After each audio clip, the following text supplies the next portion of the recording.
បាទសម្រាប់អ៊ំពូមីងពុកម៉ែបងប្អូនណាខ្លះដែលកំពុងជួបប្រទះជាមួយនឹងបញ្ហាតម្រងនោមបាទនោមញឹកនោមទាស់នោមមិនអស់នោមសល់នោមមកឈឺក្តៅកាហាយតាមផ្លូវបេះដូងនោមពុកម៉ែបងប្អូនមានអាការៈបាទឈឺនៅលើថ្ងាសអាការៈឈឺលីងចង្កេះពុកម៉ែបងប្អូនបាទអាការៈឈឺចុករយតាមផ្នែកចង្កេះពុកម៉ែបងប្អូនបាទអាការៈចេញមកកទួលលមាស់លហិតលហាយអត់សូវមានកម្លាំងអត់សូវមានកំហែងពុកម៉ែបងប្អូនអាសាងងុយដេកពុកម៉ែបងប្អូនណាបាទ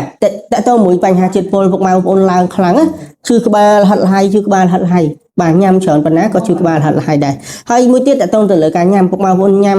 បាទបាត់បង់ចំណង់នៅក្នុងការញ៉ាំចំណីអាហារបាទអាការៈទាំងអស់នឹងហើយគឺបញ្ជាក់ថាពុកម៉ែបងប្អូនកំពុងតែមានបញ្ហាបាត់តម្រងនោមពុកម៉ែបងប្អូនអាចមានអាការៈខ្សោយតម្រងនោមបាទហើយតើតើមួយទៀតទៅលើអ្នកដែលគាត់មានបញ្ហារលាកថ្លោកនោមគឺលេចឡើងអាការៈនោមញឹកនោមទាស់នោមក្តៅនោមកាហាយនោមមកផ្សាបាទឈឺតាមផ្លូវបេះដូងនោមពុកម៉ែបងប្អូនបាទអាការៈទាំងអស់នឹងហើយគឺជាតកតងជាមួយនឹងបញ្ហារលាកថ្លោកនោមហើយអាការៈនេះបើសិនជាពុកម៉ែបងប្អូនទុកយូ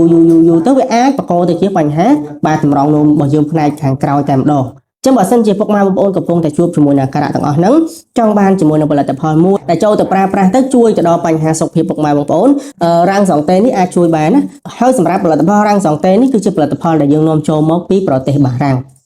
ដែលជំនាញតែម្ដងតើតើជាមួយនឹងបញ្ហាតម្រងនោមដែលខ្ញុំបានរៀបរាប់ហ្នឹងអាការៈទាំងអស់ហ្នឹងពុកម៉ែបងប្អូនរាំងសង្តេនេះបាទគឺមានការទទួលស្គាល់ត្រឹមត្រូវពុកម៉ែបងប្អូនប្រើប្រាស់ហើយគឺអត់មានការប៉ះពាល់ទៅដល់សុខភាពពុកម៉ែបងប្អូនទេហើយរាំងសង្តេនេះគឺសំឡើងចេញពីធម្មជាតិសុទ្ធ 100% តែម្ដងបាទសម្រាប់សារធាតុផ្សំគឺសម្បូរទៅដោយវីតាមីនជំនួយច្រើនមែនទែនសម្រាប់សរីរាង្គរបស់យើងបាទជាពិសេសគឺសរីរាង្គផ្នែកតម្រងនោមយើងតែម្ដងអញ្ចឹងបើសិនជាក្នុងករណីពុកម៉ែបងប្អូនកំពុងតែមានបញ្ហាតម្រងនោមប្រើផលិតផលជាច្រើនហើយអត់ទាន់ទទួលបានផលប្រើទៅបានត្រឹមតែមួយធូរ